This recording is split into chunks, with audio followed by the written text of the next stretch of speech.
Today's topic is how to account TDS transaction in Tally Prime. Start பண்ணலாம்.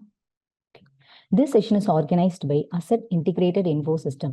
Asset Integrated Info System are the #1 Tally 5-star partner in Telangana and Andhra Pradesh since 1997. We offer you one-stop solution for all your needs such as product, service, and customized invoices, reports, etc. You can reach us on www.assettally.com. Today's topic is how to account TDS transaction in Tally Prime. Myself, Reshma, Senior Trainer in Tally Integrated Info System. Okay. Today's topic இங்க 3 important things பார்க்க போறீங்க. First, TDSனா என்ன? TDS எதுக்காக implement பண்ணியிருக்காங்க? Then, TDS எப்படி account பண்ணணும்? Then, அந்த TDS எப்படி Tallyல எனேபிள் பண்ணணும்? பிஃபோர் Tallyல நீங்க எனேபிள் பண்றதுக்கு முன்னாடி உங்க tax consultant as well as உங்க ஆடிட்டர்ஸ் கிட்ட ஒரு டிஸ்கஷன் பண்ணதுக்கு அப்புறம் இதை நீங்க இம்ப்ளிமெண்ட் பண்ணிக்கலாம். பிஃபோர் நீங்க இம்ப்ளிமெண்ட் பண்றதுக்கு முன்னாடி உங்க ஓல்ட் டேட்டாஸ் எல்லாம் பேக்கப் எடுத்து வச்சுக்கோங்க. ஃபர்ஸ்ட் டிடிஎஸ் என்னன்னு பாக்குறதுக்கு முன்னாடி ப்ரீவியஸ் இயர்ல நம்மளுக்கு ஒரு இன்கம் நம்ம ஜென்ரேட் பண்ணியிருக்கோம். ப்ரீவியஸ் இயர் மீன்ஸ் 2024 to 2025 அதை ப்ரீவியஸ் இயர்னு சொல்லுவோம். அந்த இயர்ல நடந்திருக்க இன்கம்ஸ்க்கு இப்போ கரண்ட் இயர் 2025 to 2026க்கு நம்ம டாக்ஸ் பே பண்ணுவோம். ப்ரீவியஸ் இயர்ல நடந்த இன்கம்க்கு இந்த கரண்ட் இயர் இது அசஸ்மெண்ட் இயர்னு சொல்லுவாங்க. 2025 to 2026 அசஸ்மெண்ட் இயர்னு சொல்லுவாங்க. அந்த அசஸ்மெண்ட் இயர்க்கு நம்ம டாக்ஸ் பே பண்ணுவோம். அதை பே பண்றதுக்கு முன்னாடி இப்போ எல்லா இண்டிவிஜுவல்ஸ் ஆஸ் வெல் அஸ் ஒரு ஸ்மால் ஆர்கனைசேஷன்ஸ், ஒரு ஸ்மால் ஃபர்ம்ஸ், இவங்க எல்லாருமே அவங்களோட டாக்ஸ் எப்போ ஃபைல் பண்ணுவாங்கன்னா ஜூலை 31 அவங்க லாஸ்ட் டேட்ஸ் இருக்கும். பட் இதே வந்து ஒரு private company, big private companies or ஏதாவது ஒரு பெரிய ஆர்கனைசேஷன்ஸ், இவங்களுக்கெல்லாம் அந்த டேட்ஸ் தனியாக இருக்கும். For example October, November, December அந்த லாஸ்ட் டைம்ல அவங்க டாக்ஸ் பே பண்ணணும். இது பே பண்ணுறதுக்கு முன்னாடி ஃபார் எக்ஸாம்பிள் இப்போ எல்லா எம்ப்ளாயீஸ் எல்லா இண்டிவிஜுவல்ஸும் என்ன பண்ணுவாங்கன்னா ப்ரீவியஸ் இயர்ல நடந்திருக்க இன்கம்மை அப்படியே வச்சுட்டே டாக்ஸ் பே பண்ணணும்னு யோசிச்சுட்டே இருக்க மாட்டாங்க. அவங்க வந்து அவங்களுக்கு ஜென்ரேட் ஆன இன்கம்மை கொஞ்ச நாள்ல அவங்க ஸ்பெண்ட் பண்ணிடுவாங்க. அப்படி ஸ்பெண்ட் பண்ணிட்டா கவர்மெண்ட்க்கு ரெவென்யூ கம்மி ஆயிடும். ஸோ அந்த ரீசனுக்காக தான் டிடிஎஸ் எனேபிள் பண்ணியிருக்காங்க. இப்போ இன்கம் ஜென்ரேட் ஆயிடுச்சு, அந்த இன்கம்மை அவங்க டாக்ஸ் பே பண்ணணும் அந்த மாதிரி யோசிச்சுட்டு அதை வந்து அவங்க சேவ் பண்ணி வைக்க மாட்டாங்க. மோஸ்ட்லி இன்கம்ஸ் எல்லாமே அவங்க ஸ்பெண்ட் பண்ணிடுவாங்க. அப்படி இன்கம் ஸ்பெண்ட் பண்ணிட்டாங்கன்னா கவர்மெண்ட்க்கு அது லாஸ்ல ஆயிடும், ரெவென்யூ கம்மி ஆயிடும். ஸோ அந்த ரீசனுக்காக டிடிஎஸ் எனேபிள் பண்ணியிருக்காங்க. ஏன் டிடிஎஸ்? இப்போ டிடிஎஸோட மீனிங், டிடிஎஸ் வந்து full form tax deducted as at source. இதுதான் டிடிஎஸோட ஃபுல் ஃபார்ம். எதுக்கு இப்போ டிடிஎஸ் என்னன்னா இன்கம். இப்போ ஃபார் எக்ஸாம்பிள் நான் எம்ப்ளாயர், நீங்க எம்ப்ளாயி. இப்போ எம்ப்ளாயருக்கு நான் சேலரி கொடுப்பேன். ஸோ சேலரி கொடுக்கும்போது ஒரு சர்டைன் அமௌண்ட்டை டிடக்ட் பண்ணிட்டு கொடுப்பேன். அந்த டிடக்ட் பண்ண அந்த சர்டைன் அமௌண்ட் தான் டிடிஎஸ். இப்போ ஃபார் எக்ஸாம்பிள் என்கிட்ட என்னோட எம்ப்ளாயி 1 lakh சேலரி வாங்குறாங்க. ஸோ நான் உங்களுக்கு 1 lakh கொடுக்கறதுக்கு பதிலாக ஒரு சர்டைன் அமௌண்ட் மைனஸ் பண்ணிட்டு பேலன்ஸ் அமௌண்ட் 90,000 கொடுத்தேன்னா அதுதான் டிடிஎஸ். அந்த பேலன்ஸ் 10,000 தான் டிடிஎஸ்ன்னு சொல்லுவாங்க. அதோட கரெக்ட் மீனிங் என்னன்னா it's a method of collecting tax at the point of income generation. Income generate பண்ற டைம்லேயே ஒரு சர்டைன் அமௌண்ட்டை டிடெக்ட் பண்ணிட்டு பேலன்ஸ் அமௌண்ட்டை தான் வந்து எம்ப்ளாயிக்கு கொடுப்போம். அதை இன்னும் கரெக்ட் ஃபார்ம்ல சொல்லணும்னா இப்போ நான் எம்ப்ளாயரை டிடெக்டர்னு சொல்லுவாங்க. டிடெக்டர்னா யாரை அமௌண்ட் வந்து டிடெக்ட் பண்ணிட்டு கொடுக்குறாங்களோ அவங்கள டிடெக்டர்னு சொல்லுவாங்க. ஓகே, இப்போ யாருக்கெல்லாம் வந்து டிடிஎஸ் எனேபிள் ஆகும்? ஒரு இண்டிவிஜுவல், ஒரு பிஸ்னஸ், இவங்க எல்லாருக்குமே டிடிஎஸ் வரும். ஃபார் எக்ஸாம்பிள் இப்போ நான் ஒரு ஆஃபீஸ் வச்சிருக்கேன். அந்த ஆஃபீஸ்ல கிளீனிங் பண்றவங்க இருக்காங்க. அந்த கிளீனிங் பண்றவங்க இல்லை ஃபார் எக்ஸாம்பிள் இப்போ டீ சப்ளை பண்றவங்க, டீ காஃபி சப்ளை பண்றவங்க இருக்காங்க. அவங்களுக்கு நான் மந்த்லி ஒரு 2,000 கொடுக்குறேன். அந்த 2,000க்கு அவங்களுக்கு கொடுக்கறதுக்கு முன்னாடி நான் இந்த மாதிரி டிடிஎஸ் பிடிச்சிட்டு உங்களுக்கு கொடுக்குறேன் அப்படின்னு சொல்ல முடியாது. பிகாஸ் அவங்களுக்கு கம்மியான இன்கம் தான் ஜென்ரேட் ஆகும். அந்த மாதிரி கம்மியான இன்கம் ஜென்ரேட் ஆகுறவங்களுக்கு நம்ம டிடிஎஸ்லாம் பிடிக்க மாட்டோம். அதுக்குன்னு ஒரு சர்டைன் லிமிட்ஸ் இருக்குது, சர்டைன் அமௌண்ட் லிமிட் இருக்கு, சர்டைன் பர்சன்டேஜ் இருக்கு. அதுக்கு மாதிரி தான் நம்ம பிடிப்போம். இப்போ ஃபார் எக்ஸாம்பிள் நான் ஒரு குடவுன் ரெண்ட்டுக்கு எடுக்கிறேன், ஒரு ஸ்மால் குடவுன். அவங்களுக்கு மந்த்லி நான் ஒரு 5,000 பே பண்ணுறேன். அந்த 5,000க்கு நம்ம டிடிஎஸ் பிடிச்சிட்டு கொடுக்க மாட்டோம், பிகாஸ் அது ஸ்மால் அமௌண்ட். அந்த மாதிரி அதில் என்னென்ன அமௌண்ட் வைஸ் நம்ம டிடிஎஸ் பிடிக்கிறதும் இருக்கு. இப்போ வந்து காமன் ஹெட்ஸ் என்னென்னா salary, rent, commission, professional charges. Professional charges means இந்த ஆடிட் ஃபீஸ், இந்த லாயர்ஸ்க்கு கொடுக்குற ஃபீஸ் இதெல்லாம் ப்ரொஃபஷனல் சார்ஜஸ்ன்னு சொல்லுவாங்க. தென் கான்ட்ராக்ட் சார்ஜஸ். இந்த மாதிரி இதெல்லாம் வந்து ரொம்ப காமனான ஹெட்ஸ். இன்னும் டிடிஎஸ் நிறைய இருக்கு. டிடிஎஸ் கம்மி கிடையாது. டிடிஎஸ்க்கு கொஞ்சோண்டு இல்லை. டிடிஎஸ் வந்து நிறைய இருக்கு, நிறைய ஹெட்ஸ் இருக்கு. அதுல சர்டைன் ஹெட்ஸ் வந்து salary, rent, commission, professional charges, contract charges, இந்த மாதிரி சர்டைன் ஹெட்ஸ்க்கு நம்ம டிடிஎஸ் லிமிட்ஸ் இருக்கு. அது இப்போ என்னன்னு பார்க்கலாம். ஓகே, இப்போ டிடிஎஸ் எப்படி அப்ளிகபிள் ஆகுது? எல்லா டிரான்சாக்ஷனுமே டிடிஎஸ் அப்ளிகபிள் ஆகுதா, இல்லை ஒரு சர்டைன் டிரான்சாக்ஷன்ஸ்க்கு டிடிஎஸ் அப்ளிகபிள் ஆகுதான்னு பார்க்க போகிறோம். இப்போ ஃபர்ஸ்ட் ரேட் வைஸ் டிடிஎஸ் இருக்கும். ஸோ ஃபார் எக்ஸாம்பிள் ப்ரொஃபஷனல் சார்ஜஸ்க்கு 10% இருக்கும். அந்த மாதிரி ரெண்ட், அதுக்கு ஒரு 10%. அந்த மாதிரி ஒவ்வொரு ஒவ்வொரு டிரான்சாக்ஷன்ஸ்க்குமே சர்டைன் ரேட்ஸ் இருக்கும். அந்த ரேட் வைஸ் தான் நம்ம வந்து டிடிஎஸ் பிடிப்போம். அதே வந்து த்ரிஷோல்ட் லிமிட் மீன்ஸ் ஒரு சர்டைன் அமௌண்ட். இப்போ ஃபார் எக்ஸாம்பிள் ப்ரொஃபஷனல் சார்ஜஸ் நான் என்னோட ஆடிட்டருக்கு ஒரு 10,000 பே பண்ணுறேன். 10,000க்கு டிடிஎஸ் பிடிப்போமா? பிடிக்க மாட்டோம். பிகாஸ் ப்ரொஃபஷனல் சார்ஜஸோட லிமிட் 30,000. இப்போ எனக்கு 30,000க்கு மேலே நான் என்னோட ஆடிட்டருக்கு ஃபீஸ் பே பண்ணுற மாதிரி இருந்துச்சுன்னா அப்போ தான் டிடிஎஸ் பிடிச்சிட்டு கொடுப்பேன். அது நான் இன்னும் போக போக என்னென்ன எடுக்கலாம், எவ்வளோ லிமிட்ஸ் இருக்குன்னு நான் சொல்கிறேன். அதை நீங்கள் நோட் பண்ணிக்கோங்க. த்ரிஷோல்ட் லிமிட் மீன்ஸ் அமௌண்ட்டோட லிமிட். இந்த அமௌண்ட் கீழே இருந்தால் டிடிஎஸ் பிடிக்கலாம், ஒரு அமௌண்ட்க்கு மேலே இருந்தால் டிடிஎஸ் பிடிக்க வேண்டாம். நெக்ஸ்ட் செக்ஷன்ஸ் மீன்ஸ் இப்போ சேலரி, ரெண்ட் இந்த மாதிரி சொல்கிறத விட செக்ஷன் வைஸ் சொன்னால் கொஞ்சம் ப்ரொஃபஷனலாக இருக்கும். ஸோ செக்ஷன்ஸ் வந்து இப்போ for example professional charges 194J அந்த மாதிரி ஒவ்வொரு டிரான்சாக்ஷன்ஸ்க்கு ஒவ்வொரு rent, salary, then for commission இந்த மாதிரி ஒவ்வொன்றுத்துக்கும் தனித்தனியாக செக்ஷன்ஸ் இருக்கு. தென் டிடிஎஸ் நம்ம டிடக்ட் பண்ணிட்டோம். இப்போ டிடிஎஸ் நம்ம பிடிச்சிட்டு பேலன்ஸ் அமௌண்ட்டை கொடுத்துட்டோம் டிடக்டி கிட்ட.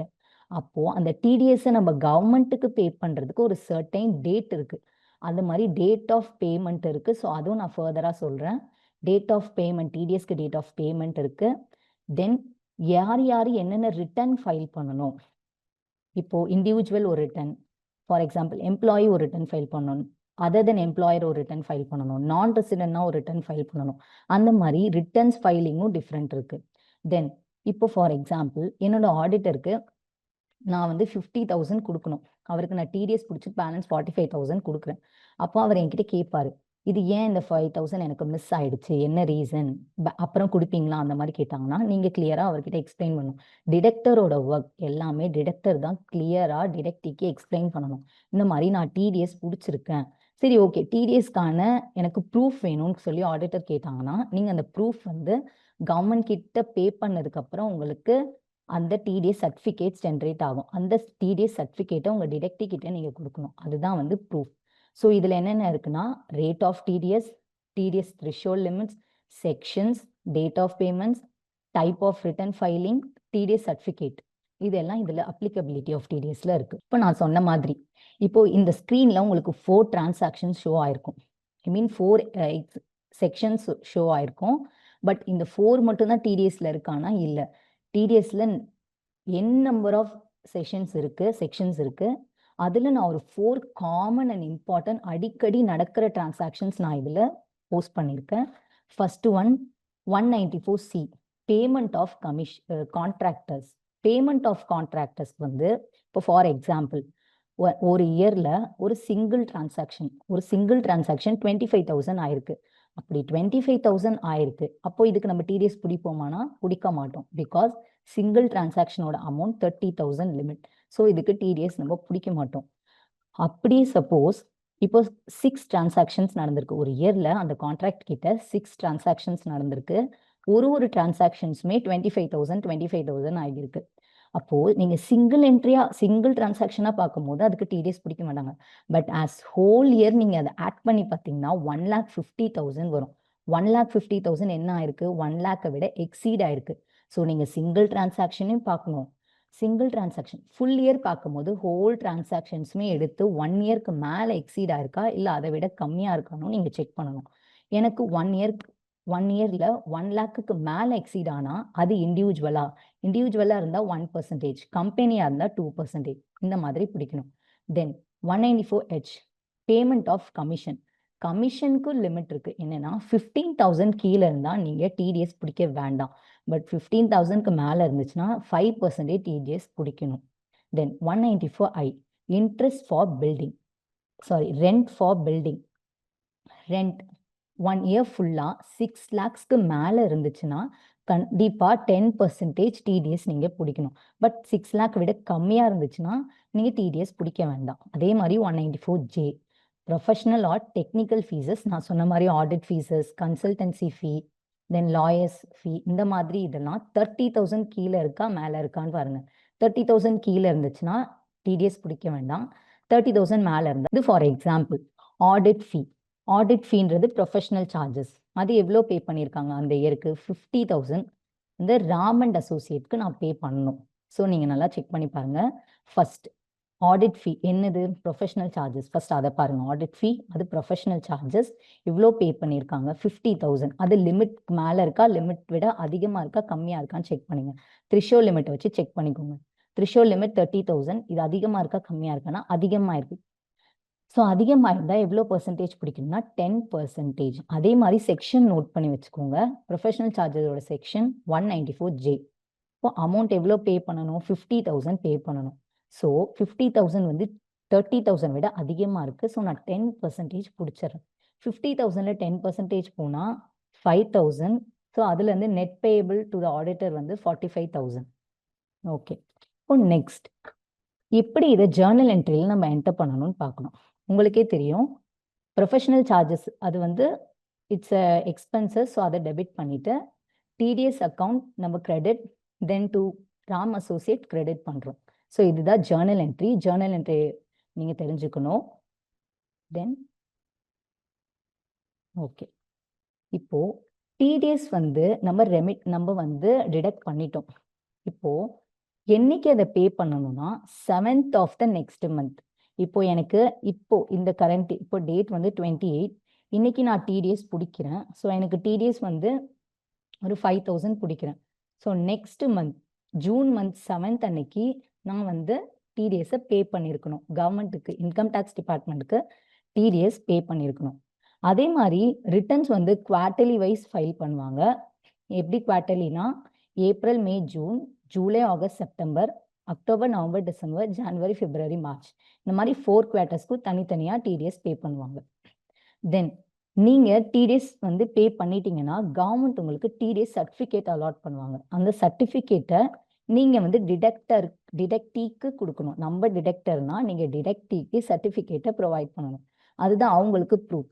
இப்போ அவங்க அந்த ப்ரூஃப் வச்சுட்டு அது இப்போது டிடிஎஸ் அமௌண்ட் அதிகமாகிடுச்சுன்னா அவங்க அதை கிளைம் பண்ணிப்பாங்க. ஃபைல் பண்ணுற டைம் கிளைம் பண்ணிப்பாங்க. ஸோ இதுதான் பேமெண்ட் ஆஃப் டிடிஎஸ். தென் இப்போது எல்லாராலையுமே வந்து டிடிஎஸை டிடெக்ட் பண்ண முடியாது. இப்போ ஃபார் எக்ஸாம்பிள் ஒரு பிஸ்னஸ் இருக்குது. அந்த பிஸ்னஸ்ஸு எதுவுமே அப்ளை பண்ணாமல் எதுவுமே பண்ணாமல் அவங்களால டிடிஎஸ் வந்து பிடிக்க முடியாது. அவங்க கிட்ட டேன்னு ஒரு கார்டு இருக்கணும். உங்க எல்லாருக்கும் தெரியும் பேன் என்னன்னு. பேன்னா நார்மலாக ஒரு பேங்க் அக்கௌண்ட் ஓப்பன் பண்ணணும்னா கூட நம்மளுக்கு பேன் வேணும். ஸோ அந்த மாதிரி டேன்னு ஒன்று இருக்குது. டேன் எப்படி இருக்கும்னா டோட்டலாக 10 டிஜிட்ஸ் இருக்கும். அதில் ஃபஸ்ட்டு 4 வந்து ஆல்ஃபபெட்ஸ், நெக்ஸ்ட் ஒரு 5 டிஜிட்ஸ் வந்து நம்பராக இருக்கும், லாஸ்ட் ஒன் ஆல்ஃபபெட்டாக இருக்கும். பேன் எப்படி இருக்கும்னா ஃபஸ்ட்டு 5 டிஜிட்ஸ் வந்து ஆல்ஃபபெட்ஸாக இருக்கும். அதில் ஃபிஃப்த்து டிஜிட் வந்து நம்ம நேமோட ஃபர்ஸ்ட் லெட்டராக இருக்கும். நெக்ஸ்ட் லாஸ்ட் 4 டிஜிட்ஸ் வந்து நம்பர்ஸ், அண்ட் லாஸ்ட் ஒன் வந்து ஆல்ஃபபெட்டாக இருக்கும். ஸோ டேன் இருந்தால் தான் நான் வந்து டிடிஎஸை டிடெக்ட் பண்ண முடியும். டேன் இல்லாமல் என்னால் எதுவுமே பண்ண முடியாது, டிடெக்ட் பண்ண முடியாது. ஸோ ஒரு பிஸ்னஸ் ஸ்டார்ட் பண்ணுறதுக்கு முன்னாடி நம்ம டேன் வந்து அப்ளை பண்ணிடணும். அதே மாதிரி இப்போது நான் டிடெக்டி இருக்காங்க, டிடெக்டிக்கு பேன் இல்லை. ஸோ நான் பேன் இல்லாமையே சரி இவங்களுக்கு எதுக்கு நம்ம டிடிஎஸ் பிடிக்க வேண்டாம் அப்படின்னு சொல்லிட்டுலாம் இருக்க முடியாது. அவங்கள்கிட்ட பேன் இல்லைனாலே ஆட்டோமேட்டிக்காக 20% இர்ரெஸ்பெக்டிவாக நம்ம டிடெக்ட் பண்ணிடணும் டிடிஎஸ்ஸாக. பட் அவங்கக்கிட்ட இப்போ ஃபார் எக்ஸாம்பிள் ப்ரொஃபஷனல் சார்ஜஸ் இருக்குது. நான் வந்து 50,000, அவங்க 50,000 ப்ரொஃபஷனல் சார்ஜஸ் இருக்குது. அதில் 5,000 வந்து எனக்கு டிடிஎஸ். 10% பிடிச்சா 5,000 வரும். இப்போ என்னுடைய டிடெக்டி கிட்ட பேன் இல்லை. ஸோ பேன் இல்லைன்னா நான் ஆட்டோமேட்டிக்காகவே 20% நான் டிடெக்ட் பண்ணிடணும். ஓகேவா? இது வந்து இம்பார்ட்டன்ட் ஒன். பேன் இருந்துச்சுன்னா அந்த ரெஸ்பெக்டிவ் நேச்சரில் இருக்க ரேட்டு நம்ம டிடெக்ட் பண்ணணும். பேன் இல்லைன்னா இர்ரெஸ்பெக்டிவாக 20% டிடெக்ட் பண்ணிடணும்.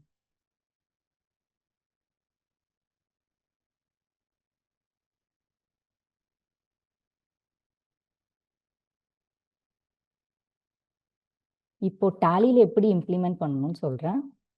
ஓகே, ஃபர்ஸ்ட் நான் ஒரு கம்பெனி கிரியேட் பண்ணியிருக்கேன், சிம்பிள் சொல்யூஷன்னு. ஃபர்ஸ்ட் நீங்கள் F11 ஃபீச்சர்ஸ் கொடுத்துக்கோங்க. F11 கொடுத்தீங்கன்னா ஓப்பன் பண்ணுங்க. ஸோ இதில் என்னென்ன ஃபீச்சர்ஸ் நம்ம எனேபிள் பண்ணணும்னு பார்த்துக்கோங்க. ஃபர்ஸ்ட் எனேபிள் டிடிஎஸ் அங்கே தெளிவாக கொடுத்துருக்கு. நான் டிடிஎஸ் இப்போ நோ இருக்குது, ஸோ எஸ்ன்னு கொடுத்து நான் எனேபிள் பண்ணுறேன். ஸோ டேன் நம்பர் நம்ம ப்ரொவைட் பண்ணணும். டேன் நம்பர் நான் என்ன சொன்னேன், ஃபர்ஸ்ட் 4 ஆல்பபெட்ஸ் இருக்கும். நெக்ஸ்ட் 5 வந்து நம்பர் இருக்கும். லாஸ்டா ஒரு ஆல்பபெட் இருக்கும். இதுதான் பேன். ஓகே, இந்த இடத்துல டிடெக்டர் டைப் என்னன்னு கொடுத்துருப்பாங்க. டிடெக்டர் டைப் கம்பெனியா இண்டிவிஜுவலான்னு பார்த்துக்கோங்க. இண்டிவிஜுவல்னா இண்டிவிஜுவல் கொடுங்க, கம்பெனினா கம்பெனின்னு கொடுங்க. தென் இங்க இப்போ ஒரு பார்ட்னர்ஷிப் ஃபார்ம் ஒன்று இருக்கு. அதில் ஒரு 6 பார்ட்னர்ஸ் இருக்காங்க. எல்லா பார்ட்னர்ஸுமே டிடிஎஸ் பார்ப்பாங்கன்னா எல்லா பார்ட்னர்ஸுமே டிடிஎஸ் பார்க்க மாட்டாங்க. ஒரு ரெஸ்பெக்டிவ் பார்ட்னர் கிட்ட அந்த பொறுப்பு ஒப்படைச்சிருவாங்க. ஸோ அந்த ரெஸ்பெக்டிவ் பார்ட்னர் தான் டிடிஎஸ் ஃபுல்லாக ஹேண்டில் பண்ணும். ஸோ அவங்களோட டீட்டெயிலும் நீங்கள் இங்கே கொடுக்கலாம். ஃபார் எக்ஸாம்பிள் ஷாம், அவங்க வந்து சன். ஓகேவா? இப்போ அவங்களோட என்ன டெசிக்னேஷனில் இருக்காங்க, பார்ட்னர். தென் அவங்க பேன் டீட்டெயில் இதெல்லாம் கொடுத்துட்டு நீங்கள் என்டர் பண்ணிடுங்க. தென் கண்ட்ரோல் ஏ கொடுத்து சேவ் பண்ணிடுங்க.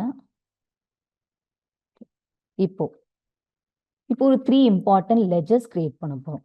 அது என்னென்னா, ஃபர்ஸ்ட் அந்த ரெஸ்பெக்டிவ் எக்ஸ்பென்ஸோட இண்டிவிஜுவல், தென் டிடிஎஸோட லெஜர், அந்த ரெஸ்பெக்டிவ் எக்ஸ்பென்சஸோட லெஜர், லாஸ்ட்டாக பார்த்தீங்கன்னா யாருக்கு நம்ம பே பண்ண போகிறோம், யாருக்கு நம்ம டிடிஎஸ் டிடெக்ட் பண்ண போகிறோமோ அந்த பார்ட்டி நேம். இப்போ இதில் நான் ப்ரொஃபஷனல் சார்ஜஸ் வந்து ஆடிட் ஃபீ, இன்டைரக்ட் எக்ஸ்பென்சஸ் கீழே வரும். So indirect expenses. Okay, then is TDS அப்ளிகபிளான்னு கேட்குறாங்க. Yes, TDS is applicable. Enter. Nature of payment நம்ம என்டர் பண்ணணும். ஸோ அதுக்கு நீங்கள் கிரியேட் ஆப்ஷன் உள்ள போயிட்டு என்ன நேச்சர், இது professional charges nature. So professional charges section 194J. இங்கே பேமெண்ட் கோட் 94J நீங்கள் கொடுக்கலாம். தென் இப்போ இண்டிவிஜுவல் கம்பெனி எல்லாருக்குமே என்ன 10% தான். ஸோ 10. த்ரிஷோல்ட் லிமிட் எவ்வளோன்னு தெரியும் உங்களுக்கு, 194Jக்கு 30,000. So enter. ஓகே, இப்போ நெக்ஸ்ட் டிடிஎஸ்க்கான லெஜர் கிரியேட் பண்ணுறோம். ஓகே, இது டியூட்டிஸ் அண்ட் டாக்ஸஸ்.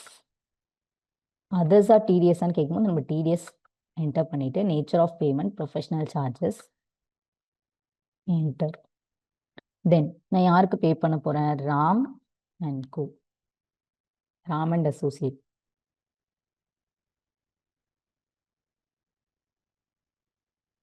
இவங்க நம்மளுக்கு கிரெடிட்டார். என்டர். டிடிஎஸ் அப்ளிகபிளா எஸ் கொடுக்கணும், டிடெக்டபிள் எஸ். ஸோ இவங்க யார், கம்பெனியா இண்டிவிஜுவலாக யாருன்னு நம்ம கொடுக்கணும். ஸோ இவங்க ஒரு கம்பெனி. இவங்க ரெசிடென்ட், நான் ரெசிடென்ட்டா அதையும் நம்ம கொடுக்கணும். இவங்க ரெசிடென்ட். ஸோ அதனால் என்டர் பண்ணுறோம். Yes, TDS is applicable. Then important PAN. Suppose இங்கே நான் பேன் நம்பர் கொடுக்கலன்னா இது ஆட்டோமேட்டிக்காக 20%ன்னு ரிஃப்ளெக்ட் ஆகிடும். டிடிஎஸ் 20% பிடிச்சிடும். இப்போ பேன் நம்பர் நான் என்டர் பண்ணணும். 5 alphabets, 4 numbers, லாஸ்டா ஆல்பபெட். இப்போ இங்க provide PAN detail yes, enter. Okay, இப்போ நம்ம ஜேர்னல் என்ட்ரி போட போகிறோம். ஃபர்ஸ்ட் வந்து புக் பண்ணுறோம். என்ட்ரியை புக் பண்ணதுக்கு அப்புறம் தான் நம்ம பேமெண்ட் என்ட்ரிஸ் போடுவோம். ஸோ ஃபர்ஸ்ட் நான் என்ட்ரி புக் பண்ணுறேன். ஓகே, ஆடிட் ஃபீஸ் நான் எவ்வளோ சொன்னேன்னா 50,000 ஆடிட் ஃபீ. தென் யார், ஒரே 1 minute, ராம் அண்ட் அசோசியேட்க்கு நான் பே பண்ணணும். ஸோ ஆட்டோமேட்டிக்காக அது 45,000 ரிஃப்ளெக்ட் ஆகிருக்கும். இங்கே கிளியராக பார்த்தீங்கன்னா ஆடிட் ஃபீ 50,000, பட் ஆட்டோமேட்டிக்கா 45,000 10% டிடிஎஸ் வந்து டேலிலே பிடிச்சிடும். தென் என்டர். இப்போ 5,000 தனியா ஷோ ஆகும். இப்போ இங்க டிடிஎஸ் ஆன் ப்ரொஃபஷனல் சார்ஜஸ். இதுதான் வந்து நம்ம என்ட்ரியை புக் பண்ணி வைக்கிறோம். இதுக்கப்புறம் தான் பேமெண்ட் என்ட்ரி பண்ணுவோம். என்னன்னா ஆடிட் ஃபீ 50,000, பட் நான் ஆட்டோமேட்டிக்காக என்டர் பண்ணும்போது ராம் அசோசியேட்க்கு அது ஆட்டோமேட்டிக்காக 45,000 ஷோ ஆச்சு. ஏன் நம்ம டிடிஎஸை டேலியில் என்டர் பண்ணுறோன்னா, டேலியில் பண்ணும்போது கொஞ்சம் எரர் ஃப்ரீயாக இருக்கும். இப்போ நம்ம மேனுவலாக என்டர் பண்ணும்போது கன்ஃபார்மாக எரர்ஸ் இருக்கும். பட் டேலியில் பண்ணும்போது எரர் ஃப்ரீயாக இருக்கும். ஸோ அதுக்காக இன்னொன்று நம்ம டைமையும் சேவ் பண்ணலாம் டேலியில் பண்ணும்போது. ஸோ அதுக்காக தான் நம்ம டேலியில் F11 ஃபீச்சர்ஸ் கொடுத்து டிடிஎஸ் எனேபிள் பண்ணி இந்த ஆப்ஷனை பண்றோம். இப்போ நெக்ஸ்ட் நான் பேமெண்ட் பண்றேன். ராம் அண்ட் அசோசியேட்க்கு நான் பேமெண்ட் பண்றேன் 45,000 செக். ஸோ செக் டீட்டெயில்ஸ் இங்கே ஷோ ஆகும். என்டர்.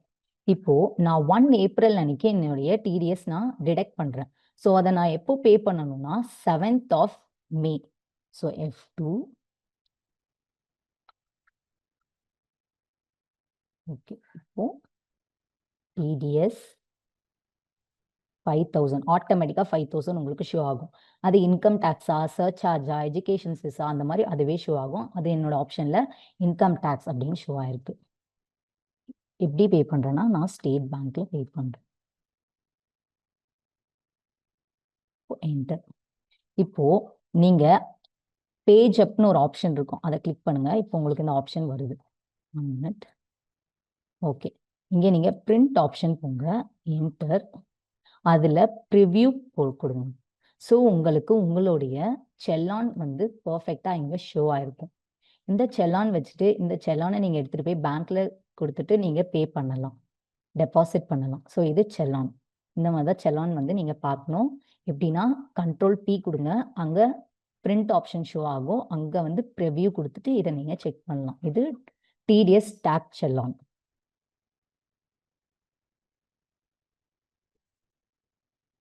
ஓகே, இப்போ நம்ம டிடிஎஸ் டீட்டெயில்ஸை பார்க்க போகிறோம். அதுக்கு டிஸ்பிளே, தென் ஸ்டாச்சுட்டரி ரிப்போர்ட், தென் டிடிஎஸ் ரிப்போர்ட் என்டர் பண்ணுங்க.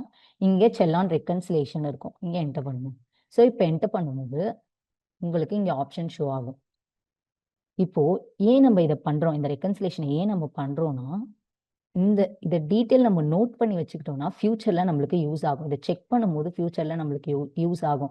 100% செக்கோட நம்பர், தென் செல்லான் நம்பர், இதெல்லாம் நம்ம நோட் பண்ணி வைக்கணும்.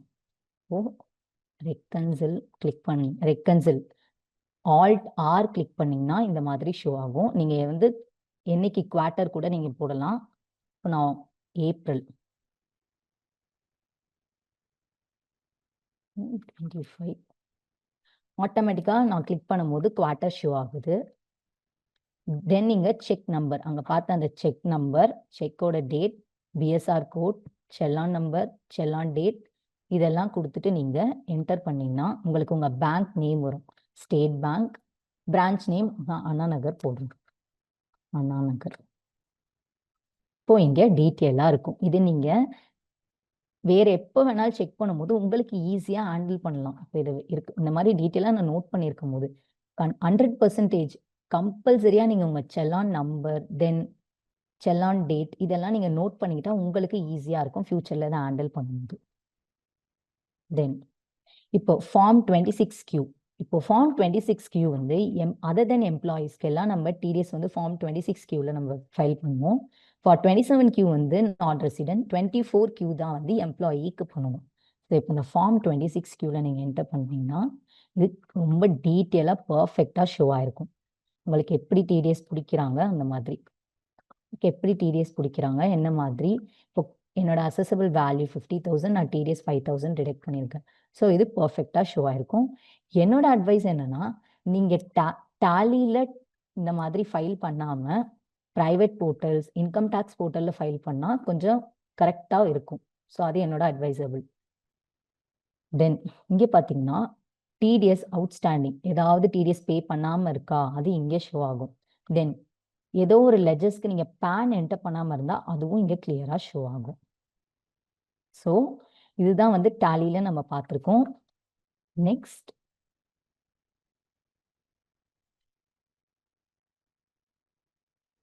ஓகே. ஃபர்ஸ்ட் நெக்ஸ்ட் எங்களுடைய கம்பெனி பத்தி சொல்லணும். எங்க கம்பெனியில கஸ்டமைஸ்டு இன்வாய்ஸஸ், கஸ்டமைஸ்டு ரிப்போர்ட் இந்த மாதிரி கொடுக்குறோம். அட்டாச் சீல் அண்ட் சிக்னேச்சரோட அட்டாச் பண்ணி கொடுக்குறோம். ஸோ இதுக்கு இந்த மாதிரி உங்களுக்கு டேலி ரிலேட்டட் இன்ஃபர்மேஷன்ஸ் வேணும்னா நீங்கள் எங்களை காண்டாக்ட் பண்ணலாம். தென் எங்களுக்கு ஒரு வெப்சைட் இருக்குது, www.assethr.com. அதில் என்ன நாங்கள் பண்ணுறோன்னா, ஒரு பிஸ்னஸ்க்கு நல்ல அக்கௌண்டன்ட் சூஸ் பண்ணுறதுக்கு ஹெல்ப் பண்ணுறோம். ஆஸ் வெல் அஸ் ஒரு அக்கௌண்டனுக்கு அவங்களுக்கு ஒரு சூட்டபிள் ஜாப் சூஸ் பண்ண ஹெல்ப் பண்ணுறோம். இப்போ நீங்கள் இதில் லாகின் பண்ணி ரெஜிஸ்டர் பண்ணிங்கன்னா எங்கள் ஹெச்ஆர் உங்களை டைரெக்டாக காண்டாக்ட் பண்ணுவாங்க. அப்போது உங்களுக்கு ஏற்ற சூட்டபிள் ஜாப்ஸ் இருந்துச்சுன்னா நாங்கள் உங்களுக்கு டைரெக்டாக இன்ஃபார்ம் பண்ணுவோம். அந்த இன்ஃபார்ம் பண்ணதோட நீங்கள் அதுக்கு அப்ளை பண்ணிவிட்டு நீங்கள் டெக்னிக்கல் இன்டர்வியூஸ்லாம் அட்டென்ட் பண்ணி ஜாபில் ப்ளேஸ் ஆகிக்கலாம். ஆல்சோ நீங்கள் எங்களை லிங்க்டின்ல கூட ஃபாலோ பண்ணலாம். தேங்க்யூ.